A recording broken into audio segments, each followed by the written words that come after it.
اس عورت کے بدن کے اعتبار سے زیادہ بچوں کا ہونا نقصان دہ ہے اور اس کی جان خطرے میں پڑ سکتی ہے، یا بچوں کی تربیت کے حوالے سے کہ پے در پے یا زیادہ بچے ہوں گے تو ان کی تربیت اخلاقی اور دینی اعتبار سے نہیں ہو یوزلی پائے. جو گائنیکالوجسٹ ہوتی ہیں وہ کہتی ہیں 3 ایئرس کا گیپ دینا چاہیے، یہ ہیلدی باڈی کے لیے بھی ضروری ہے، خواتین کے لیے، کیونکہ آج کل ویسے ہی بہت کمزوری ہے. دیکھیں میرے خیال میں یہ ہر عورت کی جسمانی ساخت اور اس کی اس پہ صحت depend کے اوپر کرتا ہے. ڈیپینڈ صحیح. کرتا ہے.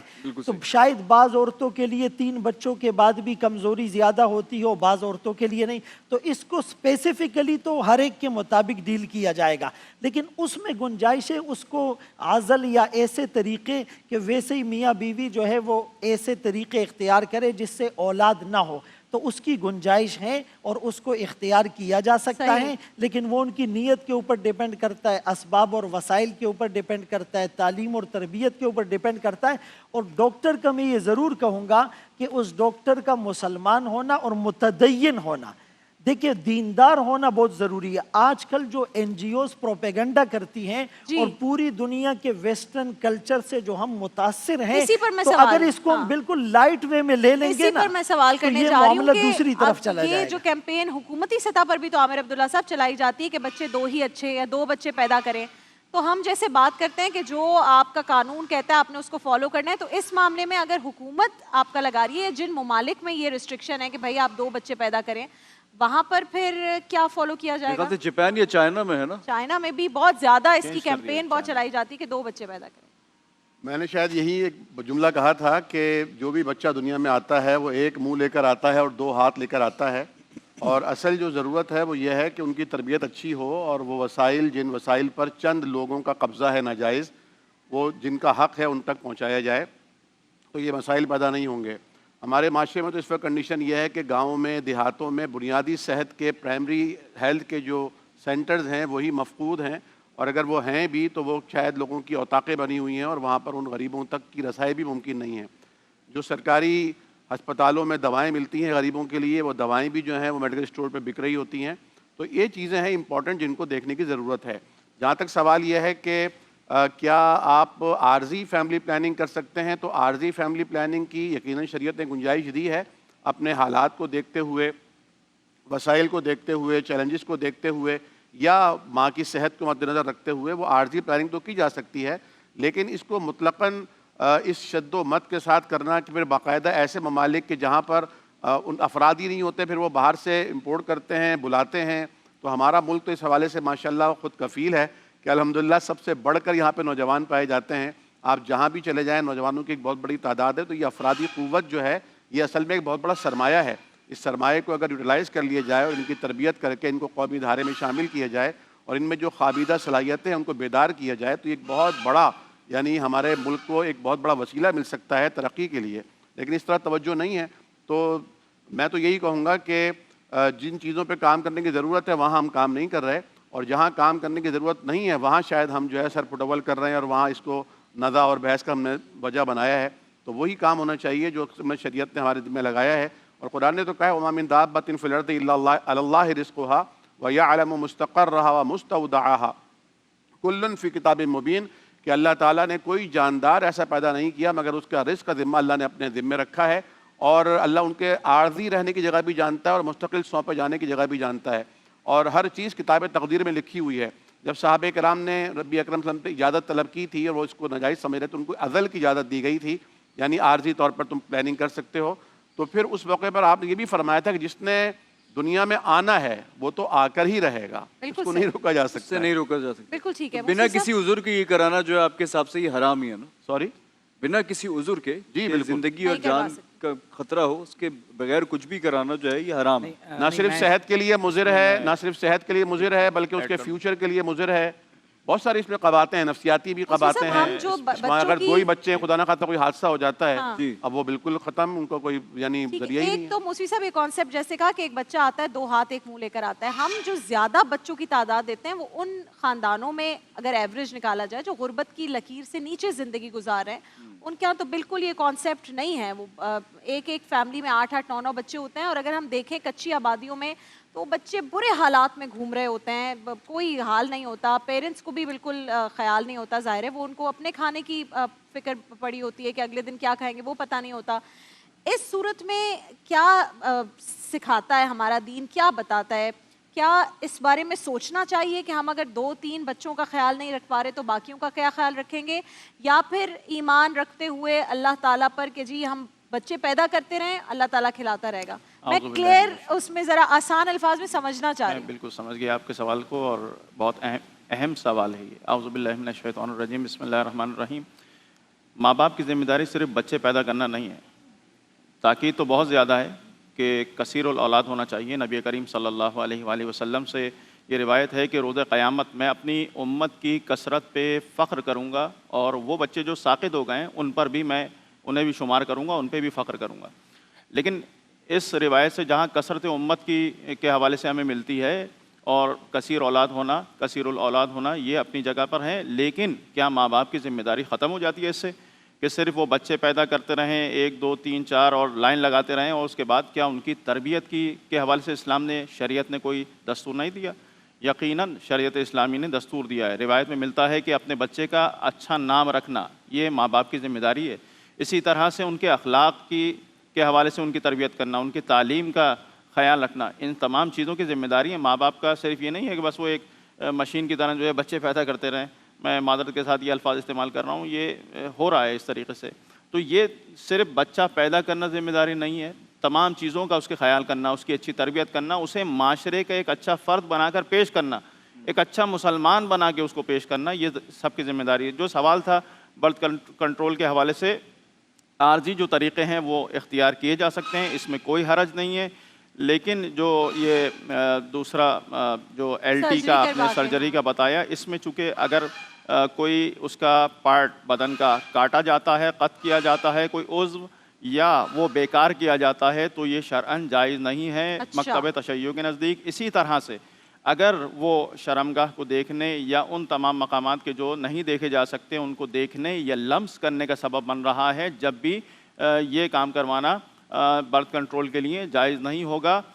ہاں اگر یعنی کوئی ضرر ایسا ہو کہ جس کی وجہ سے یعنی جس کی تلافی نہیں ہو سکتی ہو, یا بے انتہا مشقت کا سبب بن رہا ہو, اور کوئی حلال راستہ نہ ہو اس کے علاوہ, تو اس صورت میں فقط اتنی مقدار میں کہ جتنے میں دیکھنا اور لمس کرنا ضروری ہے, بس اتنی ہی کی اجازت ملے گی, اس سے اضافے کی اجازت نہیں ملے گی. رابعہ بہن, میں آپ کے ایک سوال سے ایک نقطہ مجھے ذہن میں آیا ہے. دیکھیں یہ جو غربت ہے نا, غربت کا یا افلاس کا تعلق کثرت اولاد یا قلت اولاد سے ہرگز نہیں ہے.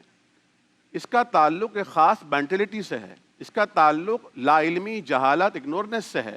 ہمارے ہاں جن مقامات پر یہ جو آپ نے کنڈیشن سوال میں رکھی تھی آغا صاحب کے حوالے سے, جہاں پر یہ معاملات زیادہ تر دیکھے جاتے ہیں, وہاں اصل میں جہالت اصل مسئلہ ہے, اصل میں لا علمی اصل مسئلہ ہے. اصل میں انسان کو انسان ہی نہیں سمجھا جا رہا نا, وہ اپنے آپ کو مشین سمجھے ہوئے ہیں. ان کا کام بس کھانا ہے, پینا ہے, سونا ہے, اور اپنی نفسانی خواہشات پوری کرنا ہے. تو ان کو اصل میں وہ تربیت دینے کی ضرورت ہے جس تربیت کی آپ بات کر رہے ہیں. اس میں 2 چیزیں ہیں. دیکھیں, ایک ہے رزق کا خوف, اور اس کی وجہ سے اولاد پیدا نہ کرنا, یہ ایک الگ ہے, اور اس کی ذمہ داری اللہ نے لی. لیکن کیا کوئی ذمہ داری ماں باپ کے اوپر ہے نہیں ہے؟ تربیت کی, تعلیم کی, تمام چیزوں کی ذمہ داری ماں باپ. ایک جملہ بس میں ایڈ کرنا چاہتا ہوں. ہمارے ہاں ایک غلط فہمی ہے لوگوں میں کہ جب کبھی بھی شوہر اور بیوی کا تعلق قائم ہوتا ہے تو اولاد کا پیدا ہونا ضروری ہے.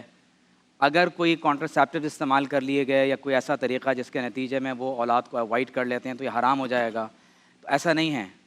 شرعی طور پر یہ جائز ہے. آپ صلی اللہ علیہ وسلم نے اس کی اجازت بھی عنایت فرمائی. آپ خود غور کیجئے, آپ نے بچوں کی گنتی کے بارے میں پوچھا تو حضور علیہ الصلوۃ والسلام کی کتنی اولاد امجاد ہے. یہ ہمارے لیے ایک مثال ہے. حضرت سیدہ ام کلثوم, حضرت سیدہ زینب, حضرت سیدہ رقیہ, حضرت سیدہ فاطمہ الزہرا رضی اللہ تعالی عنہن اجمعین, اور آپ علیہ الصلوۃ والسلام کے 2 صاحبزادگان. تو اس کا مطلب یہ ہوا کہ 2 سے زیادہ بھی اولاد ہو سکتی ہیں. لیکن اگر والدین اپنی میوچل انڈرسٹینڈنگ کے ساتھ اپنے حالات کے پیش نظر, جسمانی صحت کے پیش نظر اگر وہ کوئی فیصلہ کر لیتے ہیں اور یہ فیصلہ صرف اس ایک فیملی تک محدود ہے، جس طرح مفتی صاحب نے بھی کہا کہ اس کو ہم جنرلائزیشن کے ساتھ پوری قوم کو مشورہ نہیں دے رہے کہ وہ یہ کام شروع کریں، پتہ چلا کہ بعد میں پھر ان کو پیسے دینا پڑیں کہ جس کے یہاں بچوں کی ولادت ہوگی تو اس کو پھر باقاعدہ اس کے لیے الاؤنسز دیے جائیں گے، جس طرح سے آج یورپ کے اندر ہو رہا ہے. تو میں یہ سمجھتا ہوں کہ یہ خالص ایک ہیومن رائٹس کا پرابلم ہے، لوگوں کا بہت پرسنل اور کلوز پرابلم ہوتا ہے. لوگوں کو خود ڈیسائیڈ کرنے دیں کہ وہ اپنے حالات کے پیش نظر. ایک اور جی لائیو کالر ہیں ہمارے ساتھ. السلام علیکم. وعلیکم السلام جناب، محمد عبداللہ بات کر رہا ہوں کراچی سے. جی عبداللہ بھائی بتائیے. جناب ایک کچھ عرصہ پہلے ایک قصص القرآن کے نام سے ایک سیریز آیا کرتی تھی مصر کی، جس میں انبیاء کرام کے اور صحابہ کرام کے واقعات بیان کیے جاتے تھے. پھر اس کے بعد ایک عمر سیریز کے نام سے سیریز آئی کہ جس میں حضرت صلی اللہ علیہ وسلم کے زمانے کے صحابہ وغیرہ. آج کل یہ تمام کے تمام کام جو ہے یہ اے آئی جنریٹڈ ویڈیوز کے ذریعے سے کیا جا رہا ہے. جی تو میرا علماء کرام سے یہ سوال ہے کہ کیا ان فلموں اور موویز وغیرہ کو دیکھنا کیا یہ جائز ہے؟ کیونکہ جب ہم لوگ ان کو دیکھتے ہیں تو پھر قرآن مجید کی تلاوت کرتے ہوئے، سورت پڑھتے ہوئے یا نماز پڑھتے ہوئے دماغ میں ان کا خیال آتا ہے کہ نعوذ باللہ حضرت ابراہیم ایسے نظر آتے ہوں گے، حضرت اسماعیل ایسے نظر آتے ہوں گے. تو کیا یہ ویڈیوز صحیح ہے، سمجھ آ گئی، بالکل بات سمجھ آ گئی. قصص الانبیاء یا اس طرح کے جو بھی انبیاء سے متعلق واقعات ہیں ان کی اب اے آئی ویڈیوز بنائی جاتی ہیں. اور یوٹیوب پر تو میں ایک اس دن خود میری نظر سے گزری کہ وہ ملینز آف اس کے ویوز تھے، اس میں باقاعدہ پکچرائز کر کے پورے واقعات دکھائے ہوئے ہیں، حضرت نوح علیہ السلام کے ساتھ کیا واقعہ پیش آیا سب کچھ. پہلے تو یہ بنانا بڑا مشکل تھا، ظاہر ہے کسی کا بھی مووی بنانا بڑا مشکل ہے. اب جو اے آئی کی ایپس آ گئی ہیں اس سے تو بہت آسان ہو گیا ہے. لیکن میں نے دیکھا اس کے اندر جو پروفٹس کے بارے میں ذکر ہے نا، اس میں پروفٹس کی شکل نہیں دکھاتے کبھی. ہاں وہ ایک روشنی سی دکھاتے ہیں، امیجنری روشنی ہوتی ہے وہ دکھاتے ہیں. باقی لیکن جو لوگ اس قصے میں انوالو ہیں ان سب کی شکلیں دکھائی جاتی ہیں کارٹون کے طور پر. دیکھیے دانش بھائی، اس وقت دنیا کا سب سے بڑا سوال میں یہ سمجھتا ہوں کہ اس رمضان ٹرانسمیشن کا بھی سب سے بڑا سوال یہ ہے کیونکہ اس وقت ڈیجیٹل ٹیکنالوجیکل ریولوشن کی وجہ سے دنیا جس تیزی کے ساتھ اب مٹیریلزم سے ورچوئلزم کی طرف جا رہی ہے، یہ اس وقت ہماری فیملیز کا، نوجوانوں کا، پوری مسلم دنیا کا ٹیکنالوجیکل ایتھکس، ڈیجیٹل بیہیویئر اور اے آئی ایتھکس کے حوالے سے یہ سب سے بڑا کوشچن ہے جس کو ہمارے یہاں اس وقت ایڈریس نہیں کیا جا رہا. آپ ذرا غور کیجئے کہ آپ سعودی عربیہ، قطر اور خاص طور پر یو اے اور دیگر مسلم ممالک کی بات کریں، وہ اے آئی ایتھکس پر اپنی اسٹریٹجیز بنا چکے ہیں. اس پر لیجسلیشن ہو رہی ہے، پوری دنیا کے ممالک میں ہو رہی ہے. میں اس کی ایک چھوٹی سی مثال آپ کو دوں گا. جب آپ مائنرز کی پکچرز کو ان اے آئی ٹولز میں ڈال کر کچھ جنریٹ کرنا چاہیں تو وہ آپ کو خود ڈینائی کرے گا، وہ بتائے گا کہ مائنرز کے حوالے سے لیجسلیشن ہو چکی ہے. میں اس میں گزارش کرنا چاہوں گا کہ ایک ہے کسی شخص کا باقاعدہ کوئی کردار ادا کرنا اور ایک ہے اے آئی ٹولز کے ذریعے سے اس کو جنریٹ کرنا. بہت سے اسٹوڈنٹس کے ذہن میں یہ سوال آ رہا ہے، آپ چاہیں تو ڈسکس نہ کریں لیکن یہ معاشرے کا زندہ مسئلہ ہو رہا ہے.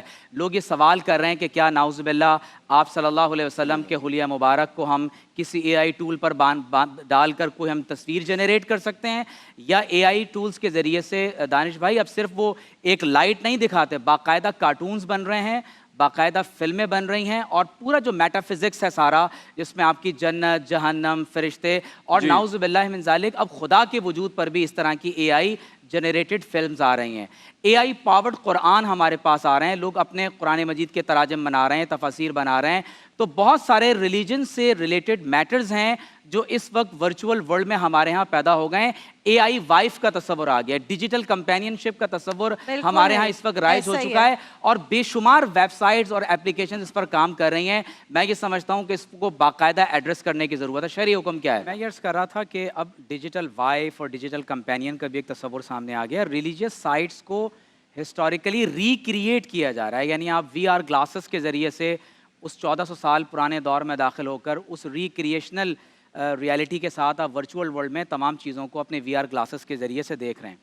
اب ایک پہلی بات تو یہ ہے کہ اسلامی دنیا پر یہ فرض ہے کہ وہ اپنے مد مقابل افراد سے زیادہ بڑی تعداد میں، قوت میں، ٹیکنالوجی میں آگے بڑھیں، کیونکہ آپ لیجسلیشن اور اخلاقی نوعیت کے مسائل کو اس وقت تک حل نہیں کر سکتے جب تک آپ ان سے زیادہ ٹیکنالوجی کو حاصل نہیں کریں گے.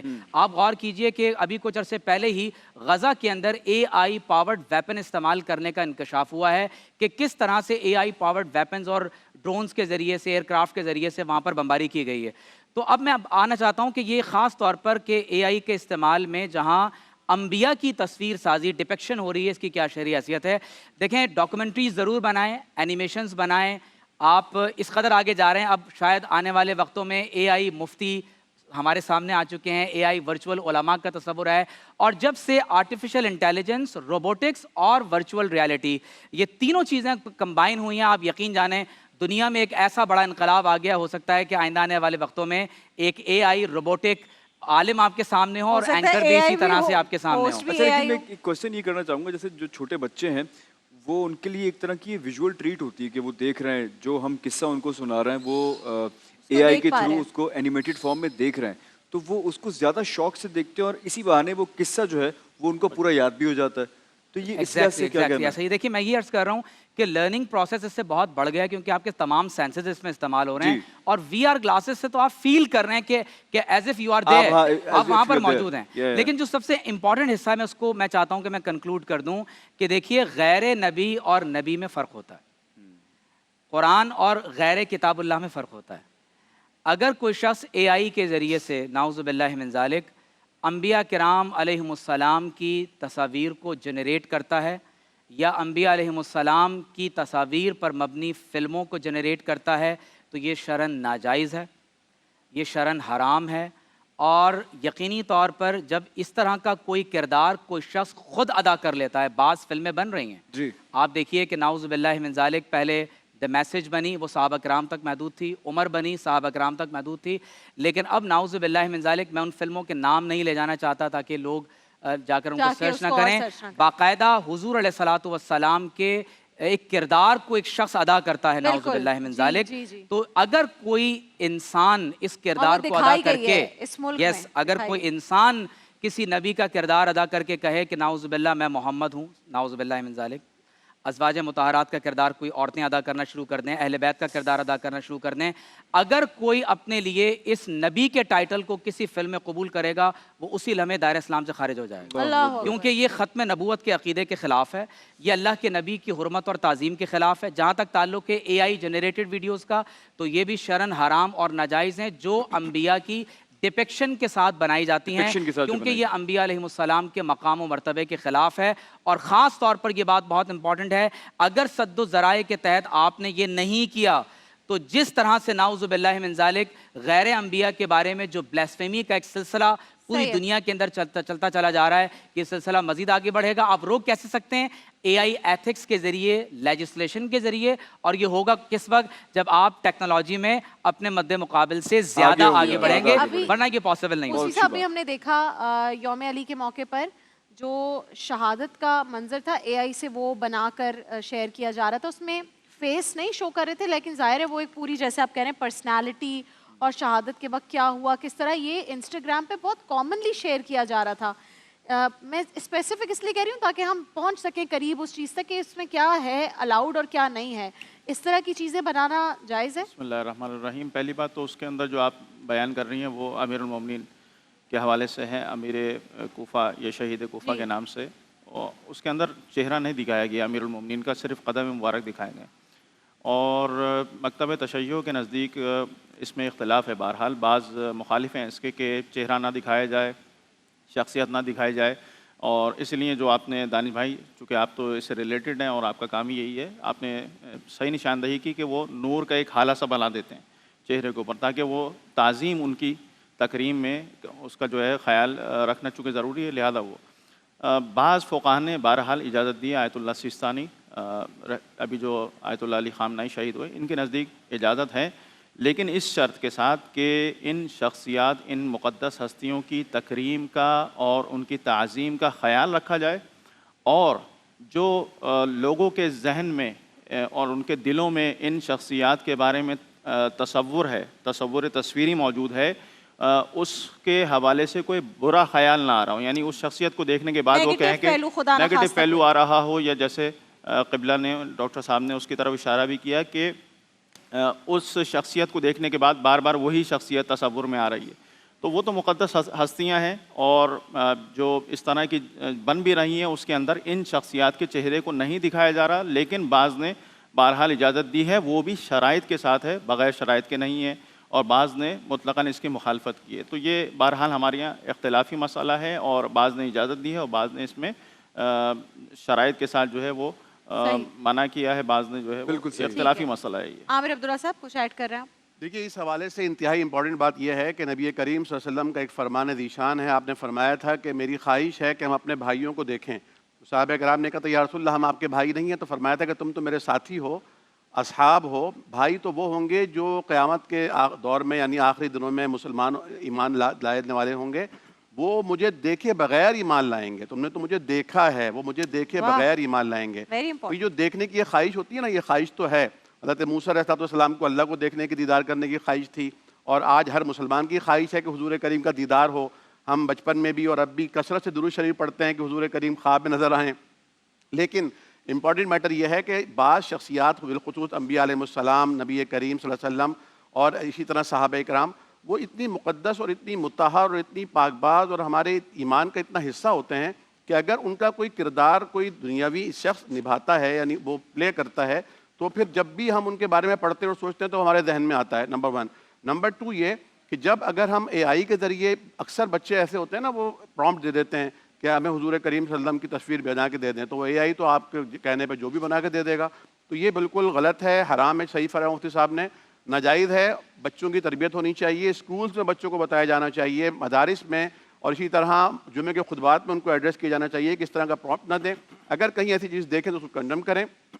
اور جو حضور کریم صلی اللہ علیہ وسلم کی تعلیمات ہیں, دیکھیں جتنا یعنی نبی اکرم کا نہ کوئی ٹویٹر اکاؤنٹ ہے, نہ آپ کا فیس بک اکاؤنٹ ہے, نہ آپ کا کوئی پیج ہے, نہ آپ کی کوئی میڈیا ٹیم ہے, نہ اس کے کوئی ایڈمن ہے, لیکن پوری کائنات میں سب سے زیادہ مقبول ترین اگر کوئی ہستی ہے تو ہمارے نبی کریم ہے. کوئی رائے نہیں اس بات. وہ جو آپ کی تعلیمات ہیں وہ قرآن کریم, اما عائشہ سے پوچھا گیا کہ حضور کا اخلاق کیسا تھا, کردار کیسا تھا, انہوں نے فرمایا تم نے قرآن نہیں پڑھا, کان خلق القرآن. تو اگر آپ قرآن پڑھیں گے, اگر آپ احادیث پڑھیں گے, سیرت طیبہ پڑھیں گے, تو حضور آپ کو چلتے ہوئے, بیٹھتے ہوئے, مسکراتے ہوئے, اٹھتے ہوئے, بیٹھتے ہوئے, دیتے ہوئے, لیتے ہوئے نظر آئیں گے. تو یہ جو تصور کا جو مزہ ہے نا, یہ دیکھ کر کبھی کیا بات کی. فضل سبحان صاحب اس میں ایڈ ہو جائیں ضمن ایک سوال. جیسے انہوں نے کہا کہ لیجسلیشن بن گئی ہے, مائنرز کی اگر آپ پکچر بنانا چاہیں, اس کو کچھ اور ماڈیفائی کرنا چاہیں, آپ کو اے آئی خود روک دیتا ہے کہ مجھے الاؤڈ نہیں ہے. اس طرح مسلمان ممالک کو, لیڈرز کو, علماء کرام کو مل کر لیجسلیشن بنوانی چاہیے کہ کوئی بھی خدا نہ خواستہ اگر کہتا ہے کہ رسول اللہ کی کوئی بھی اے آئی سے جنریٹڈ ان کا جو بھی تصور ہے, پکچر ہے, وہ بنایا جائے, تو اے آئی خود منع کر دے. یہ لیجسلیشن پر کام ہونا چاہیے. بسم اللہ الرحمن الرحیم. دیکھیں بنیادی بات تو یہ ہے کہ قرآن وَأَعِدُّوا لَهُم مَّا اسْتَطَعْتُم مِّن قُوَّةٍ, یہ الفاظ ہیں کہ کافروں کے خلاف تیاری کر رکھو جو بھی تمہارے پاس قوت ہو.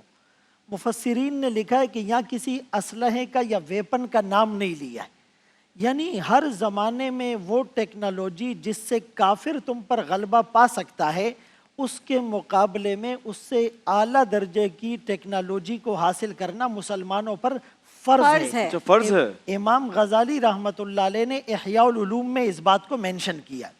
اب یہ جو 5th جنریشن وار, ہائیبریڈ وار یا ڈیپ فیک ٹیکنالوجی وار جو بھی ہے, اب دیکھیں اے آئی اس وقت جھولے میں ہے, وہ بھی بچہ ہے, ابھی تو اس کو اور آگے بڑھنا ہے. ٹریڈیشنل اے آئی, پرسکرپٹیو اے آئی, پروگرامیٹیو اے آئی, اسی طرح ایجنٹک اے آئی, اور اس میں باقاعدہ لوگوں کے سکل سکور کو دیکھا جاتا ہے, اس میں پرسنالٹی انسائٹس کو دیکھا جاتا ہے, اس میں زرنسٹ کے حوالے سے لوگ جو ہے وہ زمین اور زر کے حوالے سے معلومات لیتے ہیں, اس میں وائب کوڈنگ کا ایک پرسیپشن ہے. تو اس تمام صورتحال میں اے آئی کے ذریعے سے جو فلمیں بنائی جاتی ہیں, اس کا مقصد کیا ہے؟ اس کا مقصد یہ ہے کہ مسلمانوں کا تعلق ان کے نبی سے کمزور کر دیا جائے.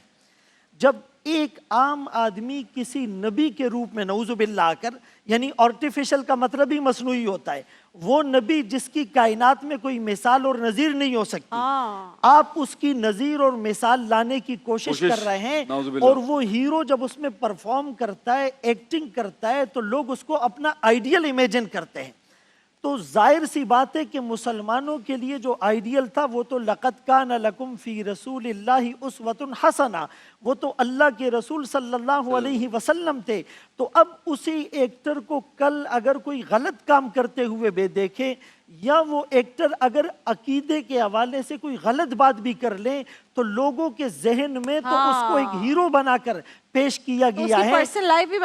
یہ جو بنی اسرائیل تھے، بچڑے کی عبادت، وَأُشْرِبُوا فِي قُلُوبِهِمُ الْعِجْلِ، قرآن کہتا ہے ان کے دلوں میں بچڑے کی عبادت پلا دی گئی، گھول کر رکھ دی گئی تھی. تو اسی طرح ان ایکٹروں کی، ان کی محبت دلوں میں ڈال کر رسول اللہ صلی اللہ علیہ وسلم اور دیگر جتنے انبیاء ہیں، کسی نہ کسی طرح ان کے مقام اور امیج کو ڈیگریڈ کرنے کی کوشش ہوتی ہے. اور ایک بات میں ضرور کہوں گا کہ کوئی فلموں سے دیکھ کر اگر دیندار ہوتا، ڈراموں سے دیکھ کر اگر اس کی اصلاحات ہوتی، تو وہ جو مسجد کا ایک تصور ہے، یہ اللہ کا گھر ہے، فرشتوں کا ماحول ہے، سینہ بسینہ علم منتقل ہوتا ہے، احب البلاد الی اللہ مساجدہا، روئے زمین پر اللہ کو پسندیدہ جگہ مسجد ہیں. اور قیامت کے دن عرش کے سائے میں جو 7 قسم کے لوگ ہوں گے، ایک قلبہ معلق بالمساجد، جس کا دل مسجد سے اٹکا ہوا ہوگا. اور العلماء ورثۃ الانبیاء،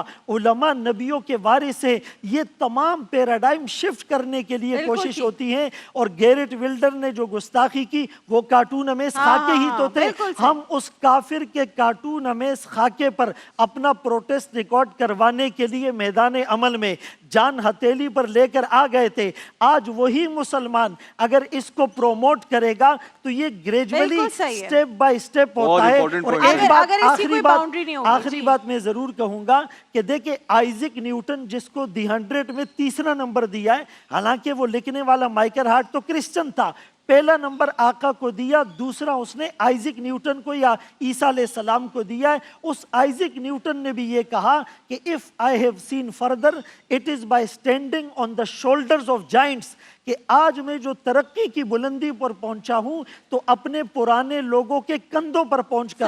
تو اسی لیے ہمیں اپنے اکابر اور اسلاف کے نقش قدم پر چلنا چاہیے اور اس طرح کی چیزوں سے اعتراض کرنا چاہیے. دیکھیں ٹیکنالوجی کو نا آپ روک نہیں سکتے، میں آپ کو یہ بتا رہا ہوں. دیکھیں علماء، مفتیان کرام، مدارس، مساجد، یہ سب کچھ بہت تیزی کے ساتھ ایک ورچوئل ریالٹی کی طرف بڑھ رہا ہے.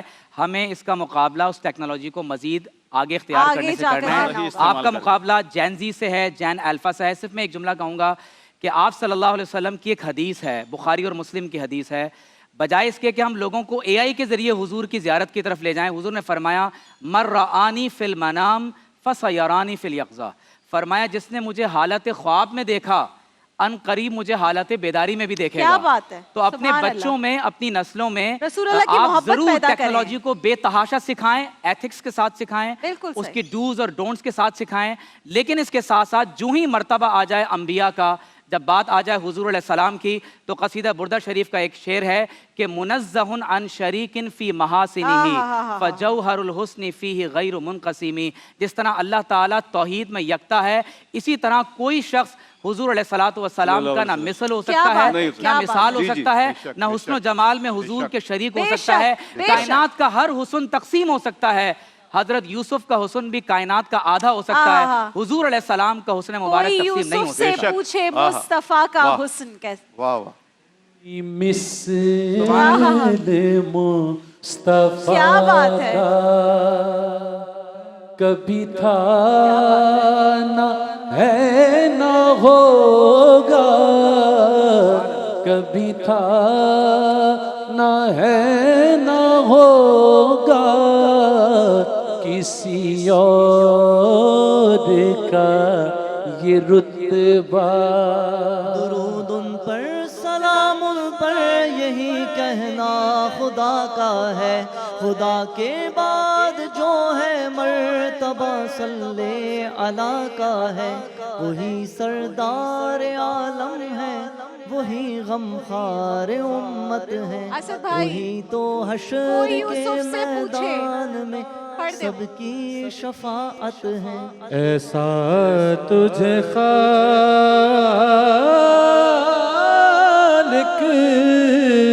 نے طرح دار بنا بات ہے, کیا بات ہے. یوسف کو تیرا طالب دیدار بنا. کیا بات ہے, کیا بات ہے. دیکھیے محفل رمضان لائیو ٹرانسمیشن روزانہ دوپہر 2 بجے سے صرف گرین انٹرٹینمنٹ پر.